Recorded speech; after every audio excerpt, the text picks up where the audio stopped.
इस क्लास में इंटीग्रेशन के कॉन्सेप्ट्स को और थोड़ा आगे लेके जाएंगे और हम ये एक्सप्लेन करेंगे कि इंटीग्रेशन कैसे सॉल्वेबल होता है इन अ वेरी इनिशियल प्रोसेस। ध्यान दीजिएगा, बहुत सिंपल चीज़ हम बताएंगे। अभी हम कोई फॉर्मूले का एप्लीकेशंस नहीं बताएंगे, आपको सिर्फ एक आइडिया देंगे कि इंटीग्रेशन कैसे सॉर्ट आउट होता है। ठीक है ना। पिछली क्लासेस में हमने आपको बेसिस बता दिया था, हमने आपको जनरलाइज कर दिया था कि इंटीग्रेशन होता क्या है। ठीक नाउ, और ये भी बताया था कि it is a reverse of differentiation, so that is why it is also known to be antiderivative. ध्यान दीजिएगा, it is also known to be antiderivative. अब हम यहाँ पे आपसे ये जनरलाइज करवाने की कोशिश करेंगे कि जब किसी चीज का ये डिफरेंशिएशन है तो what should be the function जिसका ये डिफरेंशिएशन है। ध्यान दीजिएगा, जैसे हम आपसे क्वेश्चन पुट अप कर रहे हैं, find the anti derivative of 2x। It's a very simple. अब आप ये आइडेंटिफाई करो कि आपने किस फंक्शन को डिफरेंशिएट किया होगा जिससे ये 2x निकल के आया होगा। कॉन्सेप्ट को बिल्डअप कीजिए अपने अंदर। हम जो चाह रहे हैं वो चीज आप बिल्डअप करने की कोशिश कीजिए। हम ये चाह रहे हैं कि आप क्वेश्चन देख के ये आइडेंटिफाई कर सके कि किस चीज का डिफरेंशिएशन ये है। हम आपको डिफरेंट ऐसे एग्जांपल्स पुट अप करते चले जाएंगे और आपको ये सोचना है टाइम लेकर के कि what should be its function जिसका ये डिराइवेटिव है। आपको ये आइडेंटिफाई करना है। सो आई थिंक अभी तक हमारे बोलने में आपने ये सोचा होगा कि ये किसका डिफरेंशिएशन है। ऑब्वियस सी बात है, ये डिफरेंशिएशन है एक्स स्क्वायर का। ठीक है ना, एक्स स्क्वायर का डिफरेंशिएट करेंगे तो ये आएगा ना फर्दर। अच्छा, अगर आप हमें ये बताइए कि अगर हम डिफरेंशिएट करें एक्स स्क्वायर प्लस 3 तो क्या उसका ये नहीं आएगा। अब सोचिए, अभी तो आपने यही सोचा था, अगर हम इसका डिफरेंशिएट करेंगे तो भी तो यही आएगा। एंड लाइकवाइज अगर हम कोई भी ऐसा टर्म जैसे d by D x of x square plus c is a constant, c is any constant.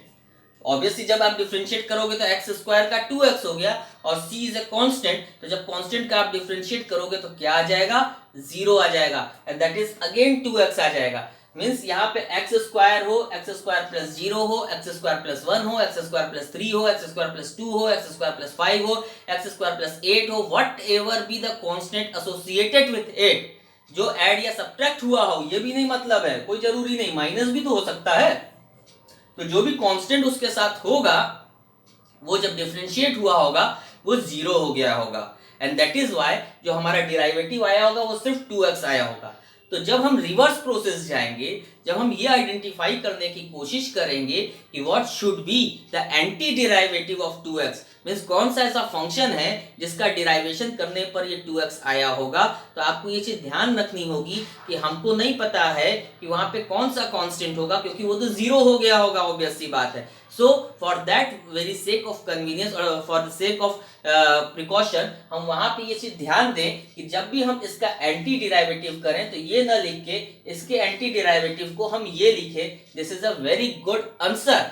सी हम माइनस लिखने की कोई जरूरत नहीं है, ये कांस्टेंट होता है। तो बट ऑब्वियस सी बात है, कांस्टेंट पॉजिटिव नेगेटिव कुछ भी हो सकता है, 0 भी हो सकता है एंड दैट इज व्हाई जब भी हम किसी चीज का एंटी डिराइवेटिव प्रेजेंट करें तो आप अपने दिमाग में ये चीज जरूर रखिएगा, पहली चीज तो वो किस फंक्शन का डिराइवेटिव है और प्लस उसमें सी एसोसिएट कर दीजिएगा। लॉजिक आपको आई थिंक आ गया, क्योंकि वो ऑब्वियस सी बात है वहां इन्वॉल्व होगा तो हमको पता नहीं होगा, वो 0 हो गया होगा।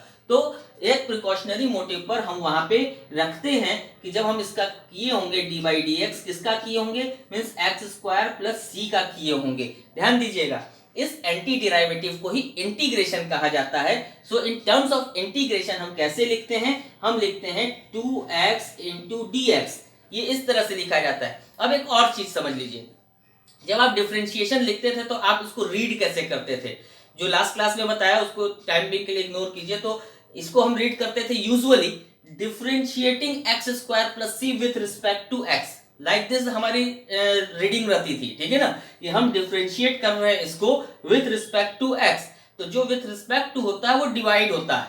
ठीक है ना, इंटीग्रेशन में क्योंकि ये जस्ट रिवर्स है, अगर कोई चीज डिवाइड हो रही है तो ऑब्वियस सी बात है ये मल्टीप्लाई होगी होगी and for that reason integration, ये आई मान लीजिए आप, जैसे इसको डिफरेंशिएशन का डी मानते थे इसको आई मान लीजिए, तो ये differentiating this term with respect to x divide होता था, तो ये integrating this term with respect to x multiply होगा आपका।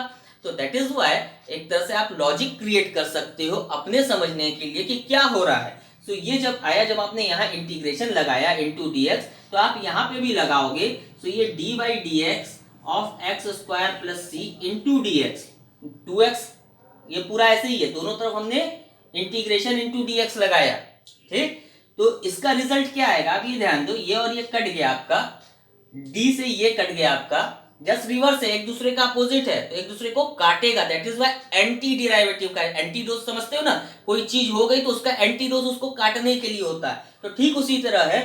तो ये dx से ये dx कट गया, इस इंटीग्रेशन से ये d कट गया, आपके पास क्या बच गया, x square plus c. This is your answer, this is what antiderivative, and it is the way to calculate the antiderivative और द इंटीग्रेशन। ध्यान दीजिए, हम और एग्जांपल ले रहे हैं आपको ये चीज और क्लियर करने के लिए। आप आइडेंटिफाई कीजिएगा कि हमने किसका एंटी डेरिवेटिव लिया है।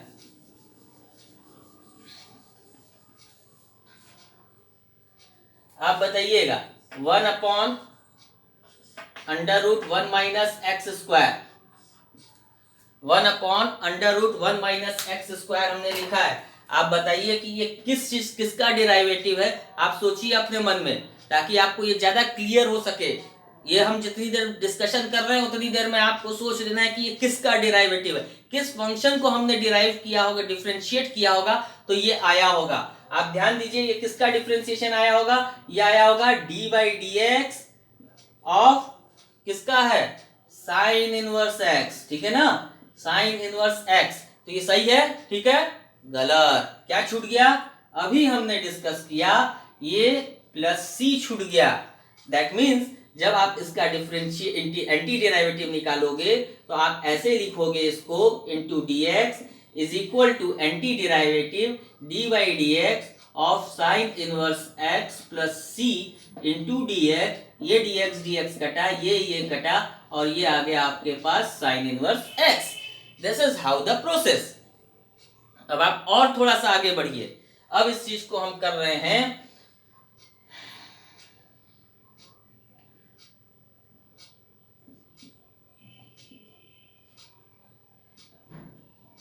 टेन थीटा हमने लिखा है,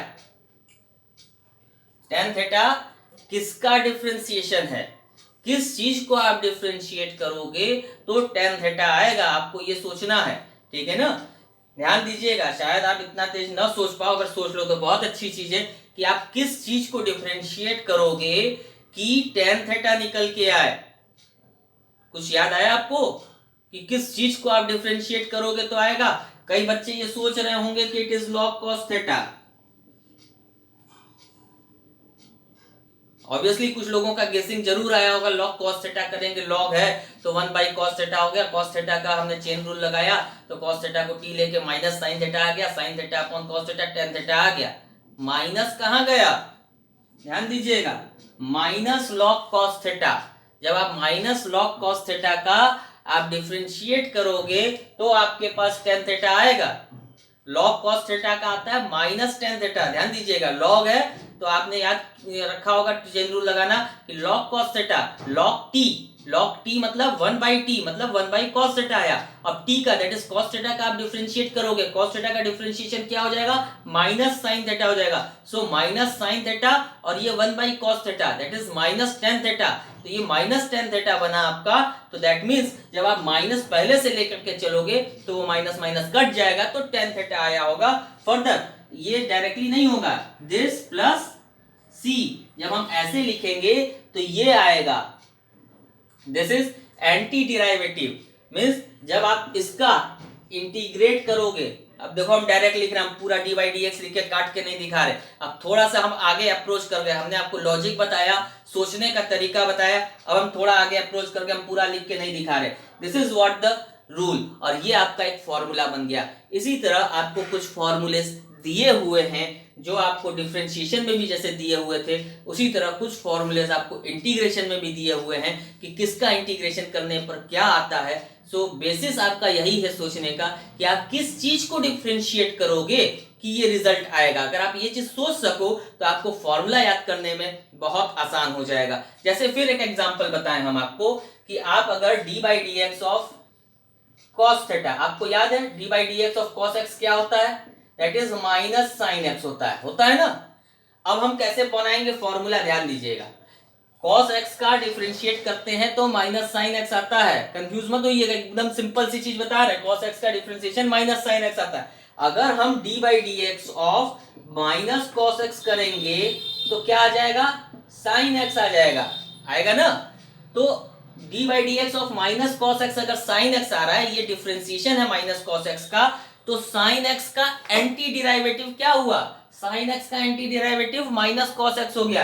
ध्यान दीजिएगा, अगर आप साइन x ऐसे लिखोगे, इसका निकालोगे integration of sine x that is anti derivative of sine x, तो क्या रिजल्ट करेगा, वो रिजल्ट करेगा आपको cos माइनस cos x, ये आया आपका minus cos x। This is how आपका फॉर्मूला क्रिएट होता है। आप ध्यान दीजिएगा, जैसे sec स्क्वायर x, किसका डिफरेंशिएट करने पर sec स्क्वायर x आता है, आपको पता है कौन सी चीज डिफरेंशिएट करेंगे sec स्क्वायर x आ जाएगा। आई थिंक आप सब बता दोगे सर ये तो tan x होता है, सो बस ठीक है, तो ये sec square x dx is equal to ये tan x प्लस c, ये फॉर्मूला बन गया।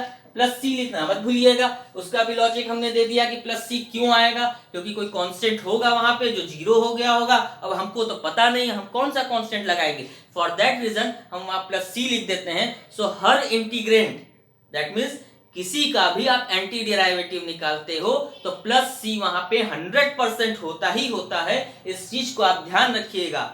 अब आपको हम फॉर्मूलाज देंगे, आपको वो सारे फॉर्मूलाज कर लेने हैं। नेक्स्ट क्लास जो रहेगी उसमें हम लोग डिस्कस करेंगे कि उन फॉर्मूले का इंटीग्रेशन में एप्लीकेशन कैसे करते हैं। एक सिंपल अप्रोच से स्टार्ट करेंगे और धीमे धीमे हम लोग उसमें आगे बढ़ेंगे। आई थिंक इस क्लास में आपको ये समझ में आ गया होगा कि डिफरेंशिएशन और इंटीग्रेशन कैसे एक दूसरे से रिलेटेड है और इंटीग्रेशन कैसे सॉर्ट आउट करना चाहिए। आगे अब हम जो क्लास लेंगे उसमें हम ये अप्रोच नहीं लेंगे क्योंकि बहुत लेंदी पड़ जाएगा हर बात सोचने के लिए, हम लोग डायरेक्टली फॉर्मूला अप्लाई करेंगे। फॉर्मूले का भी हमने एक लॉजिक तो आपको बता ही दिया कि फॉर्मूला बना कैसे होगा, ऑब्वियस सी बात है यही लॉजिक है फॉर्मूले का। अब आपको फॉर्मूलेस याद करने होंगे एंड नेक्स्ट क्लास में हम इन्हीं फॉर्मूलेस का एप्लीकेशन स्टार्ट करेंगे। Till then goodbye, thank you.